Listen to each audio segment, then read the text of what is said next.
안녕하세요. 오늘은 독일 와인 법률과 라벨에 대해 알아보겠습니다. 탭을 와인을 뜻하는 타벨 와인, 란트 와인과 고급 와인은 끄바리티츠 와인과 프레디카츠 와인으로 나눕니다. 끄바리티츠 와인은 지명 표기로 13개 특정 지역에서 생산되는 고급 와인입니다.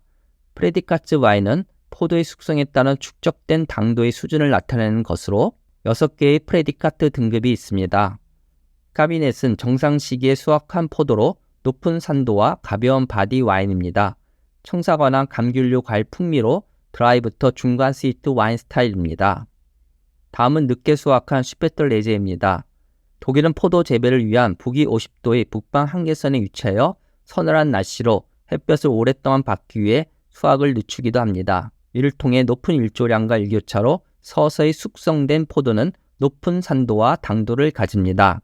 슈페틀레제의 슈페트는 늦은, 레제는 수확으로 슈페틀레제는 늦은 수확을 의미합니다. 약간의 바디, 감귤류와 복숭아 또는 살구 풍미, 드라이부터 중간 스위트 와인 스타일입니다.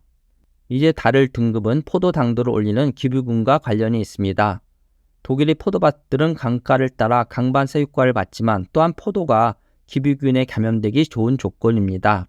밤에 차가운 공기가 아침에 산에서 하강하여 온기를 품은 강과 만나면 강에서 아침 안개가 피어오르고 포도의 이슬이 맺힙니다. 이때 포도는 습도에 의해 기부균에 감염되기 쉽고 오후에 따뜻한 햇볕과 바람이 불면 기부균이 만든 포도 껍질이 미세 구멍을 통해 포도알의 수분이 증발하여 산도, 풍미, 당분이 농축된 기부 포도를 만듭니다. 이러한 기부균이 영향을 받는 정도에 따른 포도의 당도 등급은 아우슬레제, 베렌아우슬레제, 트로겐베렌아우슬레제가 있습니다. 참고로 당도가 높은 고급 와인들은 모두 산도가 높습니다.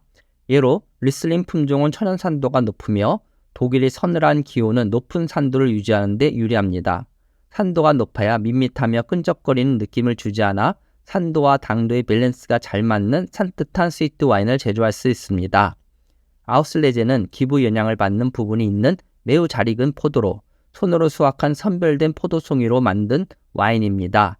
아우슬레제는 슈페틀레제에서 특히 매우 잘 숙성된 포도송이 다발만을 수확합니다. 아우스는 선별된 이란 뜻입니다. 복숭아, 살구 풍미와 드라이부터 중간 스위트 와인 스타일입니다.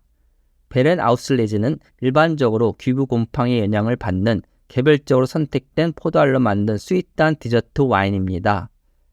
트로겐 베렌 아우슬레제는 건포도가 될 때까지 말린 선별된 귀부 포도알을 손수확하여 만든 꿀처럼 가장 달콤한 스위트 와인입니다.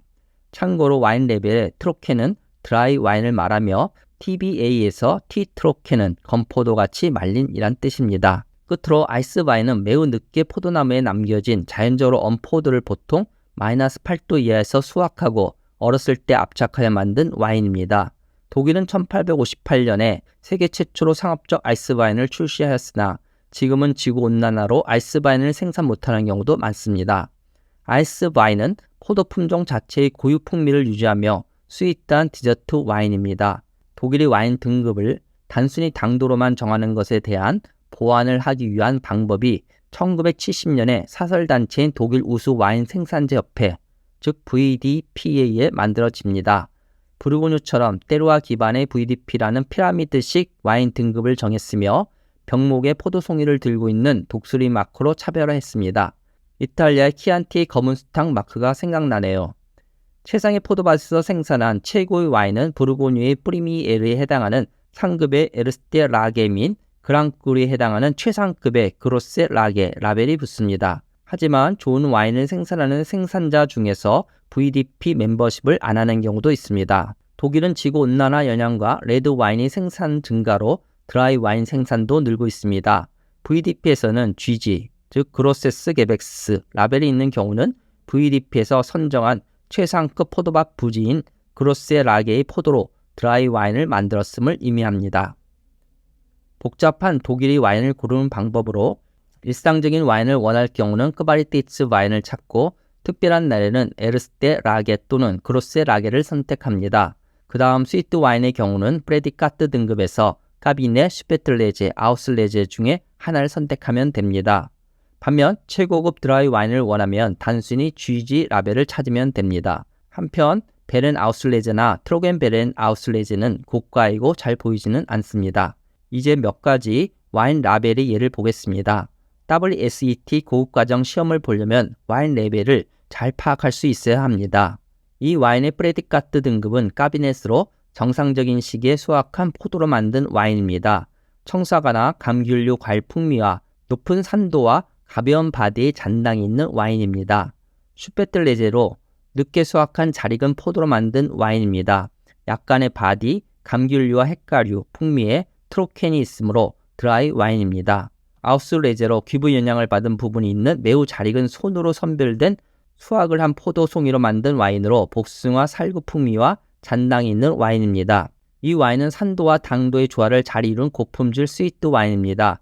베렌아우슬레제는 일반적으로 기부균이 영향을 받는 개별적으로 선택된 포도알로 만든 스위트한 디저트 스타일 와인입니다.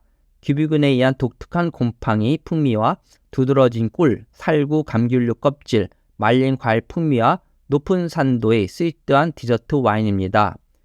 기부 와인의 자세한 내용은 동영상 보르도 와인 자한편 또는 스위트 와인 편을 참조하세요. 이 와인은 산도와 당도의 조화를 잘 이룬 고품질 스위트 와인입니다. 아이스 바인은 포도가 건강한 상태로 잘 익은 후 나무에 매달린 채 겨울을 보내며 영하 8도 이하로 떨어질 때 엄포도를 수확하여 압착하면 얼음이 제거되면 산도, 풍미, 당분이 농축됩니다. 간단하게 수분을 제거하여 만든 와인으로 레몬, 파인애플 등 품종 자체의 신선하고 순수하면서도 강렬하게 농축된 풍미 특성을 갖습니다. 트로겐은 드라이, 베레는 베리, 아우스는 아웃, 레제는 피킹 뜻으로 트로겐 벨렌 아우슬레제는 포도가 말라 건포도가 될 때까지 기다린 뒤 손으로 하나하나씩 수확해서 만든 와인입니다. 독일 스위트 와인 등급에서 가장 높은 TBA로 농축된 벌꿀과 살구, 망고, 파인애플 등의 열대과일 풍미와 높은 당도와 높은 산도를 가지며 당도와 산도가 잘 균형을 맞춘 꿀처럼 달콤한 스위트 와인입니다. 기부 와인이 고가인 이유는 간략히 다음과 같습니다. 포도송이의 기부와는 일정하지 않으므로 수차례에 걸쳐 포도밭을 오가며 기부된 포도알을 선별하여 손수확함으로 인건비가 증가합니다. 기부 포도를 만들기 위한 까다로운 기후 조건으로 넓은 재배지 확보가 어려우며 기부화가 잘 진행된 포도알만 골라 만듦으로 수확량이 줄고 수분이 증발된 건포도로 만들기 때문에 또다시 양이 줄어듭니다. 이 와인과 관련하여 기부병 발생 조건과 기부병이 이 와인의 스타일에 어떤 영향을 미치는지 WSET 시험에 잘 출제되니 숙지하세요. 동영상 보르도 와인 자완, 스위트 와인, 알자스 와인 등에서 관련 기부 와인 내용을 수차례 자세히 다루었으니 참조하세요. 최상급 포도밭 부지에서 생산된 최고의 드라이 화이트 와인입니다. 여기서 트로겐은 드라이의 뜻입니다. GG 표시는 VDP에서 규정한 최상위 등급의 드라이 와인을 말합니다. 네, 오늘은 독일 와인 법률과 라벨에 대해서 알아보았습니다. 감사합니다.